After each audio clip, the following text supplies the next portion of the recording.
Assalamualaikum warahmatullahi wabarakatuh. Jumpa kembali dengan saya Rudi di channel Teman Malam. Seperti biasa, di kesempatan kali ini saya akan kembali lagi untuk membawakan sebuah kisah misteri yang tentunya semoga saja dapat menghibur kalian semua. Dan di kesempatan kali ini saya akan membawakan sebuah cerita tentang kelima anak durhaka yang tega mengusir ibunya karena ingin menjual rumah yang ditempati oleh ibunya sendiri. Dan kira-kira karma apa yang akan terjadi pada kelima anaknya? Apakah anaknya menyesal atau anaknya malah dengan enak menikmati hasil warisannya? Saksikan videonya sampai selesai. Cekidot.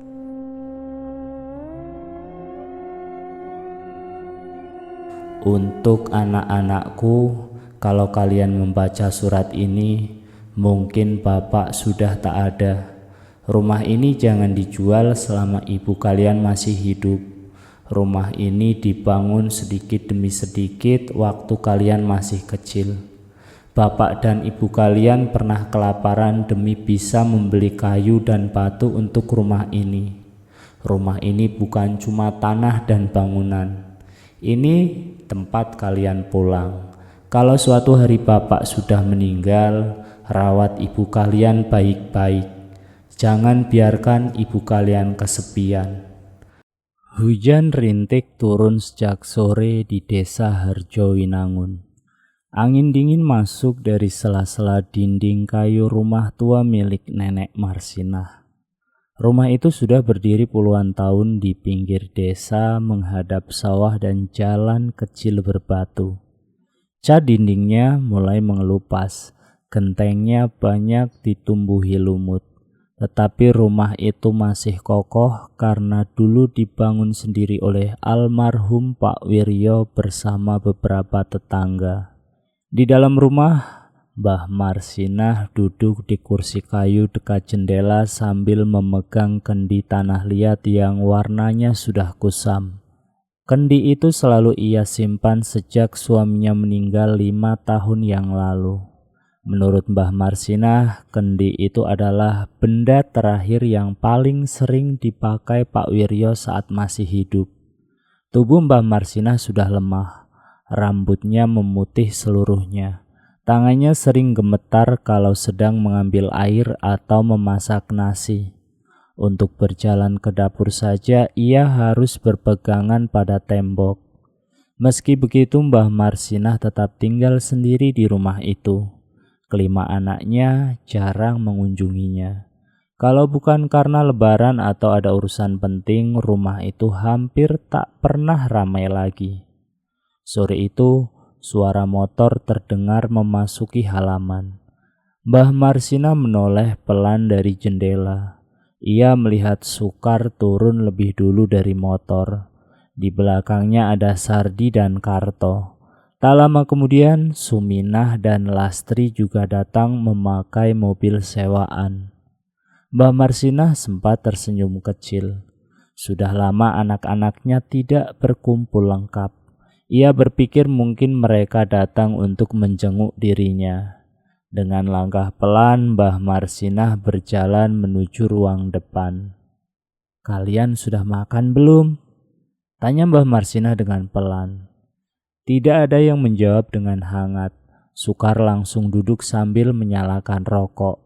Sardi sibuk melihat-lihat keadaan rumah. Karto malah berjalan ke halaman belakang seperti sedang memeriksa sesuatu. Suasana terasa aneh. Mbah Marsinah mulai merasa tak nyaman. Suminah akhirnya membuka pembicaraan. "Bu, kami datang mau ngomong soal rumah ini, Bu." Mbah Marsinah terdiam. Lastri ikut duduk sambil menyilangkan tangan. "Harga tanah sekarang mahal, Bu. Jalan baru jadi dibangun dekat sini. Banyak orang kota nyari tanah di desa."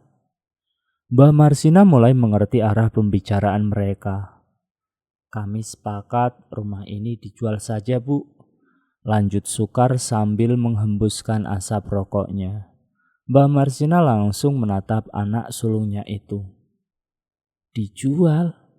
Tanyanya dengan pelan. Iya, hasilnya dibagi rata. Kami semua lagi butuh uang, Bu. Mbah Marsinah memegang kendi yang di pangkunya lebih erat. Rumah ini jangan dijual dulu ya, ucap Mbah Marsinah dengan lirih. Karto yang sejak tadi diam langsung menyahut dengan nada kesal.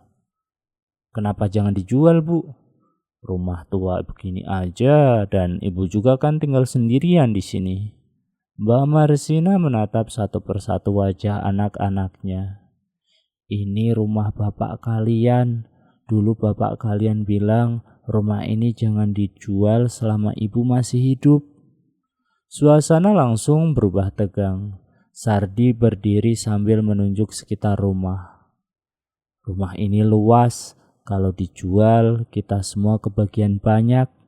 Saya juga punya utang. Lastri ikut berbicara. Anak saya mau masuk sekolah, saya juga butuh uang. Kalau ibu tetap keras kepala, kapan kami bisa dapat hak kami? Tambah Karto. Mbah Marsinah menunduk pelan. Ia tidak menyangka anak-anak yang dulu dibesarkannya dengan susah payah sekarang berbicara seperti orang asing. Dulu saat masih kecil semuanya tidur berhimpitan di ruang tengah rumah itu. Mbah Marsinah dan Mbah Wiryo bekerja di sawah dari pagi sampai sore supaya anak-anaknya bisa makan. Saat Sukar sakit waktu kecil, Mbah Marsinah rela menjual gelang kawinnya untuk biaya berobat. Saat Lastri ingin menikah, Mbah Wiryo menjual kambing satu-satunya agar bisa membantu biaya pesta. Tetapi sekarang tidak ada satupun yang mengingat semua itu. Ibu cuma mau tinggal di sini sampai mati, kata Mbah Marsinah dengan pelan. Ucapan itu justru membuat Karto emosi. Kalau ibu tinggal terus di sini, rumah ini gak akan pernah laku. Sumina mencoba bicara lebih halus, tetapi nadanya tetap dingin. Kami juga punya kehidupan masing-masing, Bu. Masa kami harus terus mikirin ibu? Kalimat itu membuat dada Mbah Marsinah terasa sesak. Ia menatap anak perempuannya lama sekali. Tak ada rasa iba di wajah mereka. Yang terlihat hanya keinginan untuk segera mendapatkan uang. Hujan di luar mulai turun makin deras. Suara petir terdengar dari kejauhan. Mbah Marsinah perlahan berdiri. Kalau kalian mau jual rumah ini setelah ibu mati silahkan, tapi jangan sekarang ya. Sukar membanting puntung rokok ke lantai. Kita nggak bisa nunggu, Bu. Pertengkaran semakin besar. Suara mereka terdengar sampai keluar rumah. Beberapa tetangga mulai memperhatikan dari balik jendela. Karto berjalan menuju kamar Mbah Marsinah. Ia membuka lemari tua dan mulai mengeluarkan pakaian Mbah Marsinah. Mbah Marsinah kaget. Karto, mau apa kamu? Kalau ibu nggak mau pergi baik-baik, kami akan keluarkan barang-barang ibu. Lastri ikut membantu mengambil tikar dan bantal dari kamar. Sardi mengangkat kardus berisi pakaian lama lalu melemparkannya ke teras. Mbah Marsinah menangis sambil mencoba menghentikan mereka. Jangan begini sama ibu. Tetapi tak ada yang peduli. Suminah malah menarik tas kain milik Mbah Marsinah dan meletakkannya di luar rumah yang basah terkena hujan. Kendi tanah liat hampir jatuh dari pelukan Mbah Marsinah saat Karto mendorong kursi tua tempatnya berdiri. Ibu tinggal saja di tempat lain dulu sampai rumah ini laku, kata Karto dengan nada yang marah. Mbah Marsinah menatap anak-anaknya dengan mata berkaca-kaca. Tubuh tuanya gemetar. Ia tak menyangka di usianya yang sudah renta, dirinya justru diusir dari rumah sendiri. Hujan makin deras, angin malam terasa dingin menusuk kulit.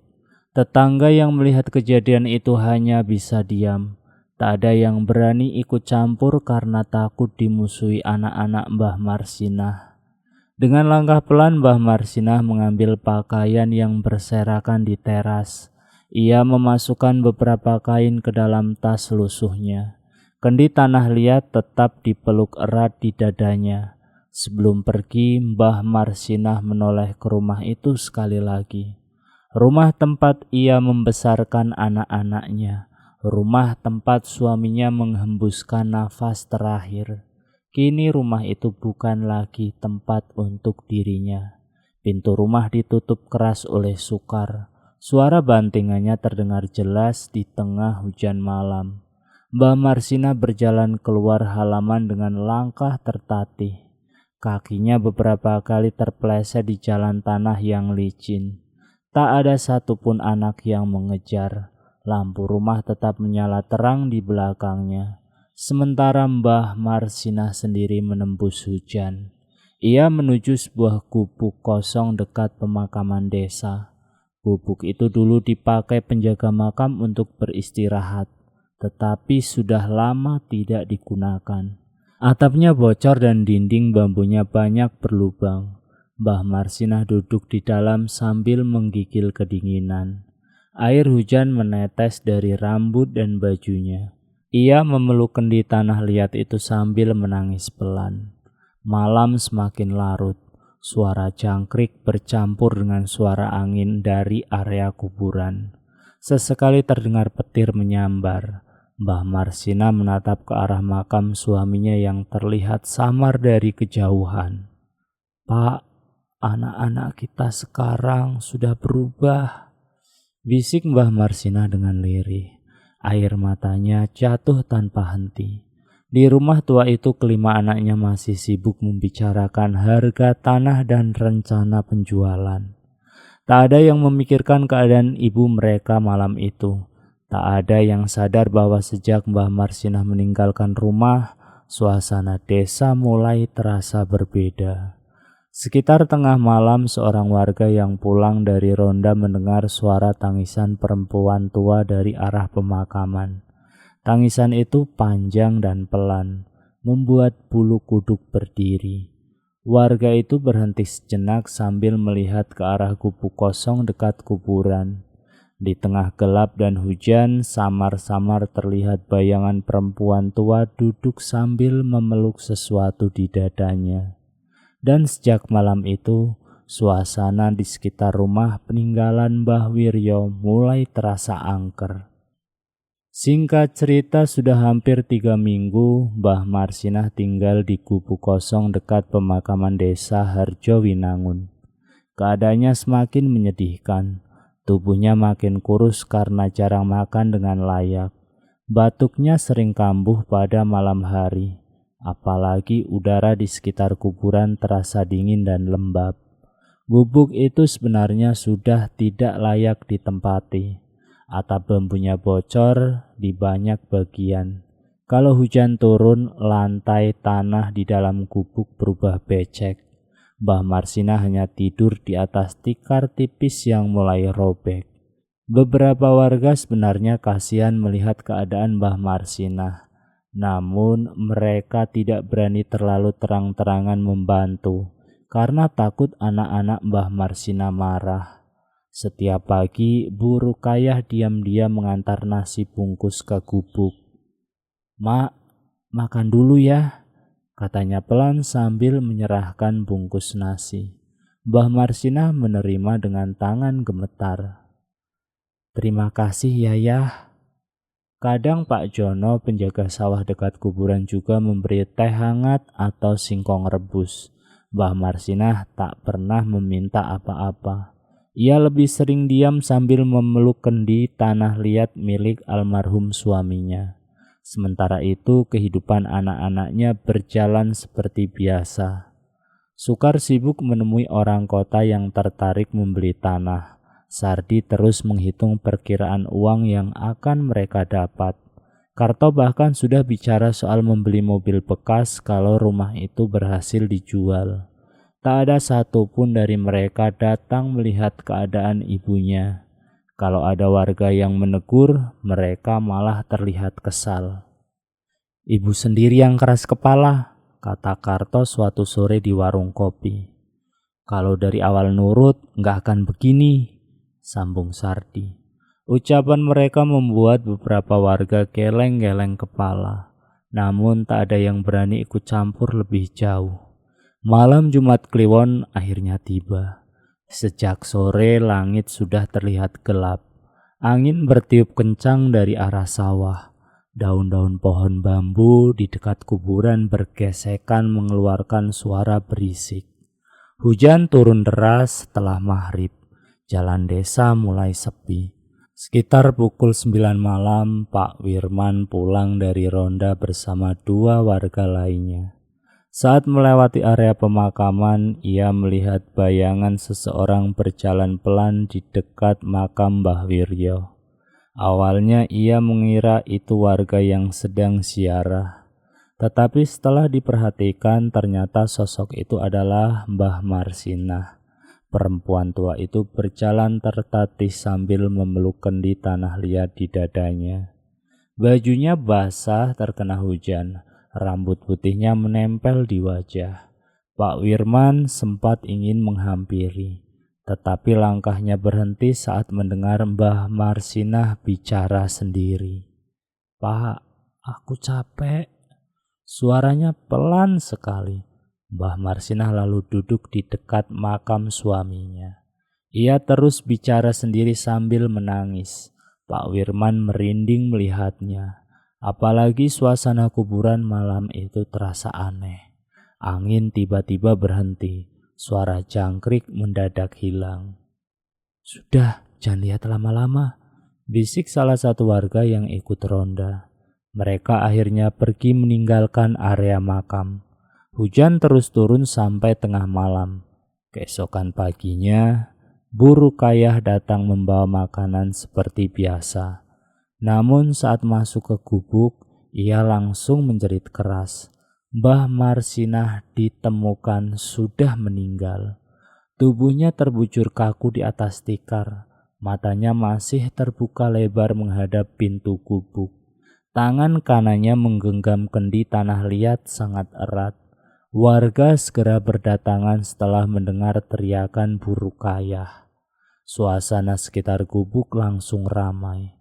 Beberapa ibu menangis kasihan melihat keadaan Mbah Marsinah. "Kasihan sekali meninggal sendirian begini. Anaknya kemana semua? Ya Allah." Pak RT akhirnya menyuruh seseorang memanggil kelima anak Mbah Marsinah. Sekitar 1 jam kemudian, Sukar dan saudara-saudaranya datang ke lokasi. Namun wajah mereka terlihat datar. Tak ada tangisan.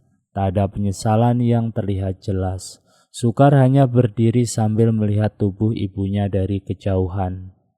"Ya sudah, sekarang dimakamkan saja," kata Sukar dengan singkat.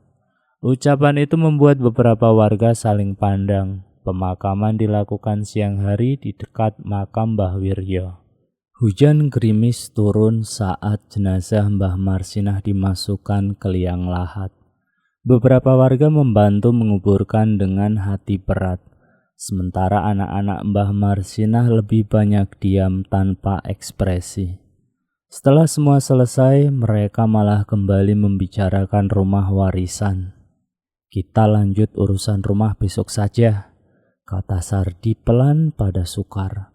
Ucapan itu didengar Pak Wirman yang langsung merasa kesal. Namun ia memilih diam. Malam pertama setelah pemakaman mulai terasa aneh. Sekitar pukul 12 malam, suara ketukan terdengar dari loteng rumah peninggalan Mbah Wiryo. Pelan tapi jelas, Sukar yang sedang tidur di ruang depan langsung terbangun.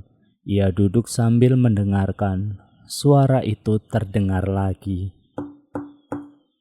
Seperti ada seseorang berjalan di atas plafon kayu. Sukar mengambil senter lalu memeriksa seluruh rumah. Tak ada siapa-siapa. Loteng rumah kosong, tetapi saat ia turun kembali, hidungnya mencium bau aneh. Bau tanah basah seperti dari kuburan. Bau itu berasal dari kamar Mbah Marsinah. Padahal kamar itu sudah kosong sejak ibunya diusir. Sukar mencoba membuka pintu kamar. Begitu pintu terbuka, bau tanah makin menyengat. Lantai kamar terlihat kotor oleh jejak lumpur kecil. Sukar langsung merinding. Ia buru-buru menutup pintu dan kembali tidur. Namun sejak malam itu, suara ketukan terus muncul setiap tengah malam. Kadang dari loteng, kadang dari dapur, kadang seperti dari lemari kamar Mbah Marsinah. Lastri yang datang beberapa hari kemudian juga mengalami hal aneh. Saat sedang menyapu ruang tengah, ia melihat kursi goyang milik ibunya bergerak sendiri secara pelan-pelan. Padahal tak ada angin, Lastri langsung berhenti menyapu. Kursi itu terus bergerak sambil mengeluarkan bunyi berdecit. Lastri buru-buru keluar rumah karena ketakutan. Gangguan paling parah mulai dialami Sukar. Suatu malam ia bermimpi berada di ruang tengah rumah. Lampu rumah mati semua. Hanya ada suara hujan dari luar. Tiba-tiba ia melihat seseorang berdiri di depan pintu kamar Mbah Marsinah. Sosok itu perlahan mendekat. Wajahnya pucat, bajunya penuh tanah basah. Rambut putihnya menutupi sebagian muka. Sukar langsung mengenali sosok itu. Ya, Mbah Marsinah. "Ibu," ucap Sukar dengan suara gemetar. Mbah Marsinah menatapnya dengan tajam. Air lumpur menetes dari ujung bajunya. "Kalian mengusir ibumu demi rumah ini." Suara itu terdengar pelan tetapi membuat Sukar ketakutan setengah mati. Mbah Marsinah lalu mengangkat tangan kanannya yang masih memegang kendi tanah liat. Tiba-tiba wajahnya berubah menyeramkan. Matanya hitam seluruhnya. Mulutnya terbuka lebar sambil mengeluarkan tanah. Sukar menjerit keras dan langsung terbangun. Tubuhnya basah oleh keringat. Nafasnya memburu. Namun saat ia sadar penuh, suara ketukan kembali terdengar dari atas plafon. Sukar tak bisa tidur lagi sampai pagi. Kabar gangguan di rumah tua itu mulai menyebar ke seluruh desa. Warga mulai percaya arwah Mbah Marsinah belum tenang. Apalagi beberapa calon pembeli rumah mengalami kejadian aneh. Suatu sore seorang pria dari kota datang melihat rumah bersama Sukar dan Karto. Awalnya semua berjalan biasa. Pria itu terlihat tertarik membeli tanah karena lokasinya yang strategis. Namun saat sedang melihat bagian belakang rumah, ia mendadak berhenti. Wajahnya pucat. "Siapa nenek itu?" tanyanya pelan dan penuh ketakutan. Sukar bingung. "Nenek mana?" Pria itu menunjuk jendela kamar Mbah Marsinah. Di balik jendela terlihat sosok perempuan tua berdiri diam sambil menatap keluar. Bajunya lusuh dan wajahnya pucat. Sukar langsung menoleh cepat, tetapi sosok itu mendadak hilang. Pria itu langsung mundur ketakutan. "Maaf, saya nggak jadi beli rumah ini." Ia buru-buru masuk mobil dan pergi meninggalkan rumah. Sejak kejadian itu, tak ada lagi orang yang berani datang melihat rumah warisan Mbah Wiryo saat menjelang malam. Dan sejak saat itu pula warga desa Harjowinangun mulai yakin bahwa kematian Mbah Marsinah bukan akhir dari semuanya. Sejak kematian Mbah Marsinah, suasana rumah tua peninggalan Mbah Wiryo semakin tak nyaman. Hampir setiap malam terdengar suara aneh dari dalam rumah. Kadang seperti langkah kaki pelan di lorong, kadang suara benda digeser dari kamar belakang. Tetapi meski semua diteror, kelima anak Mbah Marsinah masih belum mengurungkan niat untuk menjual rumah itu. Mereka malah semakin buru-buru karena takut harga tanah turun atau pembeli berubah pikiran. Suatu sore, Sardi datang ke rumah untuk mengambil sertifikat tanah yang disimpan di lemari tua kamar Mbah Marsinah. Rumah itu sedang kosong karena Sukar pergi menemui calon pembeli di kota. Sardi masuk sambil membawa tas hitam berisi map dokumen. Meski hari masih sore, suasana rumah terasa gelap. Cahaya matahari tertutup mendung tebal. Udara di dalam rumah juga terasa dingin dan pengap. Sardi sebenarnya mulai takut masuk sendirian sejak mendengar cerita gangguan di rumah itu. Tetapi ia mencoba mengabaikannya. Cuma perasaanku saja, gumamnya sambil berjalan menuju kamar Mbah Marsinah. Begitu membuka pintu kamar, bau tanah basah langsung tercium lagi. Sardi langsung menutup hidung. Apaan sih? Ia membuka lemari kayu tua yang ada di sudut kamar. Lemari itu berderit keras saat dibuka. Di dalamnya ada beberapa kain lama, foto keluarga, dan map plastik berisi sertifikat rumah. Sardi segera mengambil map itu. Namun saat hendak menutup lemari, tiba-tiba terdengar suara kursi goyang bergerak dari ruang tengah. Sardi langsung diam, jantungnya mulai berdebar. Ia pelan-pelan keluar kamar sambil membawa map. Kursi goyang milik Mbah Marsinah memang sedang bergerak sendiri, padahal tak ada angin sama sekali. Sardi mencoba menenangkan dirinya. Mungkin lantainya nggak rata. Ia berjalan cepat menuju tangga samping rumah. Tetapi baru beberapa langkah menuruni tangga, tiba-tiba ia merasa ada yang mendorong punggungnya sangat keras. Prak! Tubuh Sardi langsung jatuh terguling sampai ke bawah tangga. Suara benturannya keras sekali. Map dokumen terlempar ke halaman. Sardi menjerit kesakitan sambil memegangi tangan kanannya. Tangannya patah. Beberapa warga yang mendengar suara gaduh langsung datang untuk membantu. Saat diangkat, wajah Sardi pucat ketakutan. Ada yang mendorong aku, ucapnya gemetar. Siapa? Tanya Pak Jono.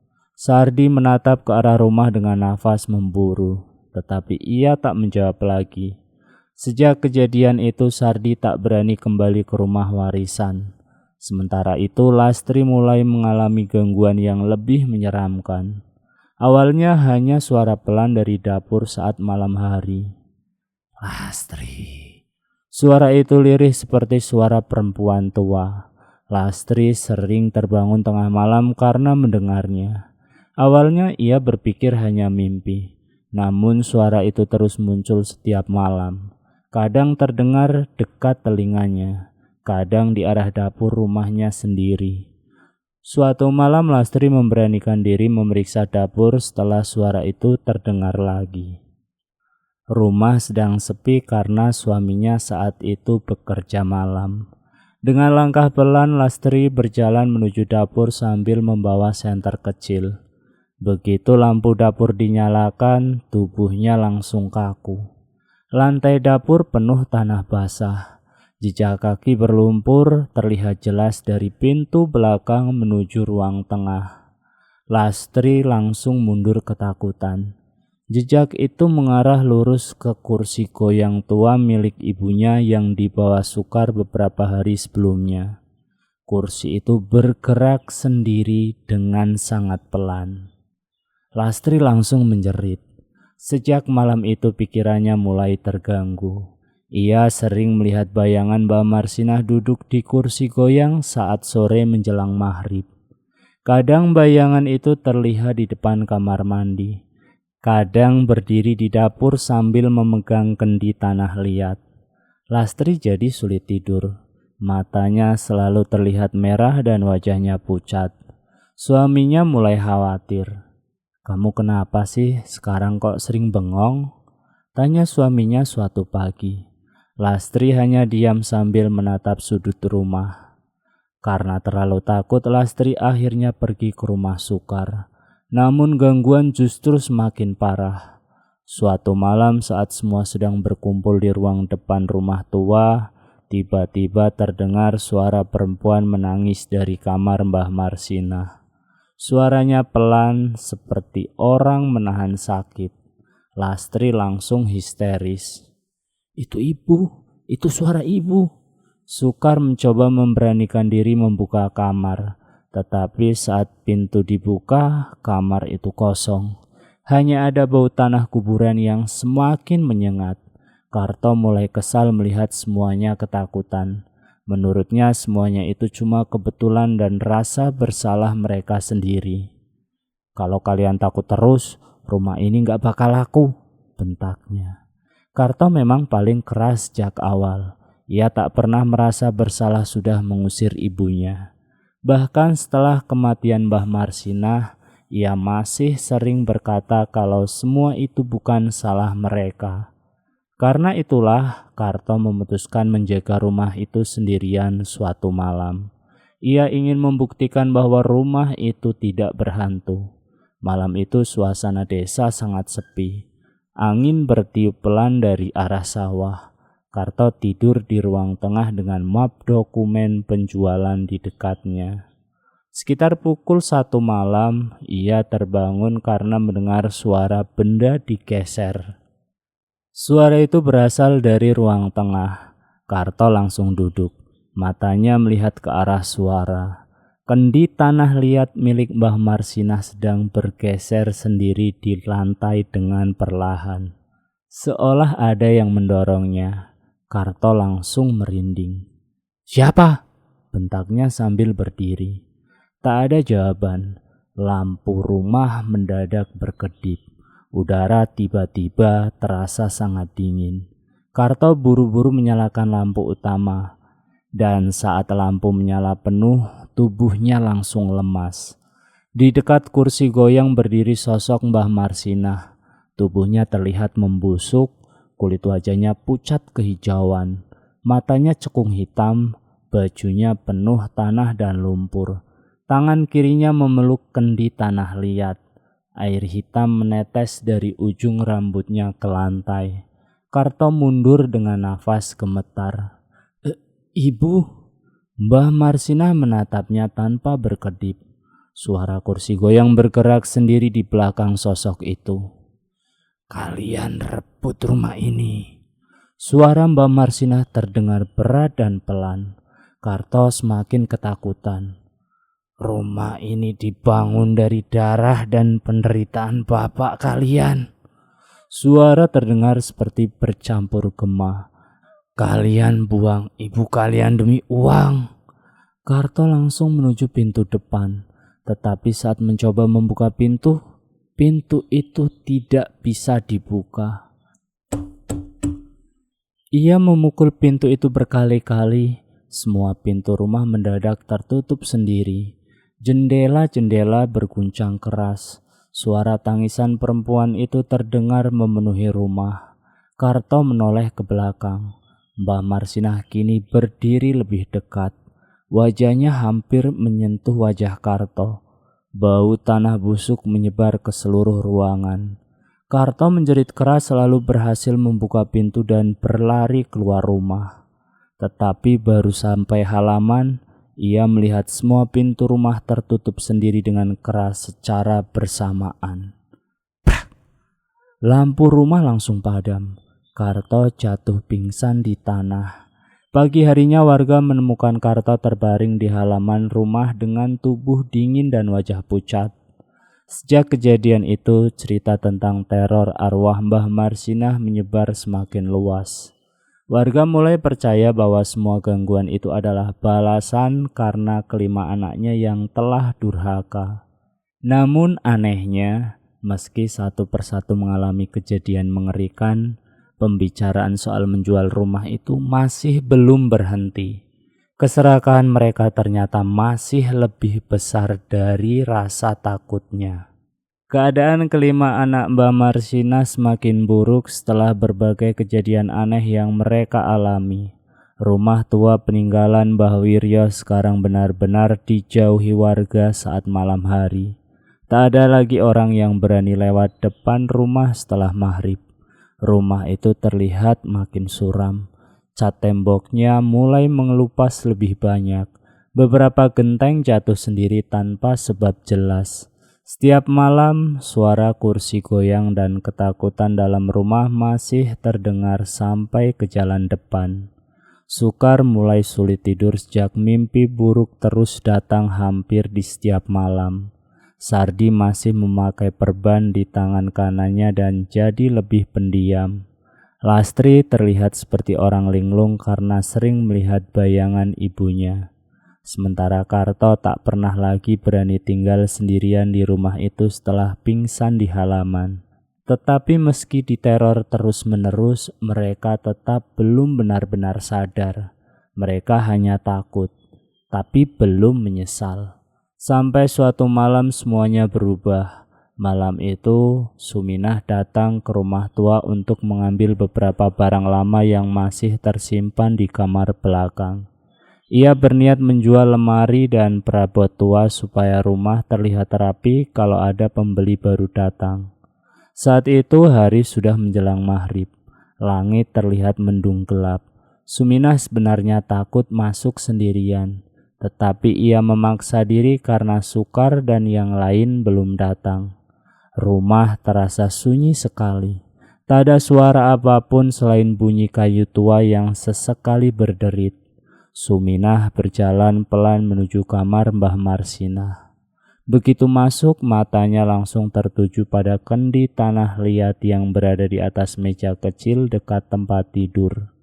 Kendi itu terlihat berbeda. Ada kain lusuh menyembul sedikit dari bagian dalamnya. Suminah mengerutkan dahi. Dengan tangan gemetar, ia mengambil kain itu secara perlahan.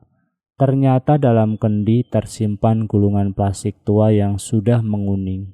Suminah membukanya pelan-pelan. Di dalamnya ada surat tulisan tangan milik Mbah Wiryo. Tulisan itu langsung dikenali Suminah karena dulu ayahnya sering menulis catatan dengan huruf yang miring dan besar. Nafas Suminah mulai tak teratur saat membaca isi surat itu. Untuk anak-anakku, kalau kalian membaca surat ini, mungkin Bapak sudah tak ada. Rumah ini jangan dijual selama ibu kalian masih hidup. Rumah ini dibangun sedikit demi sedikit waktu kalian masih kecil. Bapak dan ibu kalian pernah kelaparan demi bisa membeli kayu dan batu untuk rumah ini. Rumah ini bukan cuma tanah dan bangunan. Ini tempat kalian pulang. Kalau suatu hari Bapak sudah meninggal, rawat ibu kalian baik-baik. Jangan biarkan ibu kalian kesepian. Tangan Suminah langsung gemetar hebat. Air matanya jatuh tanpa sadar. Ia terus membaca surat itu sampai akhir. Setiap kalimat membuat dadanya terasa sesak. Mbah Wiryo juga menulis bagaimana ia takut anak-anaknya berubah setelah dirinya meninggal. Ia takut mereka lebih mementingkan uang daripada keluarga. Suminah terduduk lemas di lantai. Untuk pertama kalinya sejak semua kejadian itu terjadi, rasa bersalah mulai menghantam dirinya. Ia teringat malam saat mereka mengusir Mbah Marsinah keluar rumah dalam keadaan hujan deras. Ia ingat bagaimana ibunya menangis sambil memeluk kendi itu. Tiba-tiba lampu kamar berkedip pelan. Suminah langsung menoleh. Kursi goyang di pojok kamar bergerak sendiri. Namun kali ini Suminah tak langsung berlari. Ia malah menangis semakin keras. Ibu, maaf. Malam itu juga Suminah memanggil semua saudaranya untuk berkumpul di rumah. Awalnya Karto marah karena merasa dipanggil mendadak. Tetapi setelah membaca surat dari ayahnya, wajahnya perlahan berubah pucat. Tak ada yang bicara selama beberapa menit. Suasana rumah terasa berat.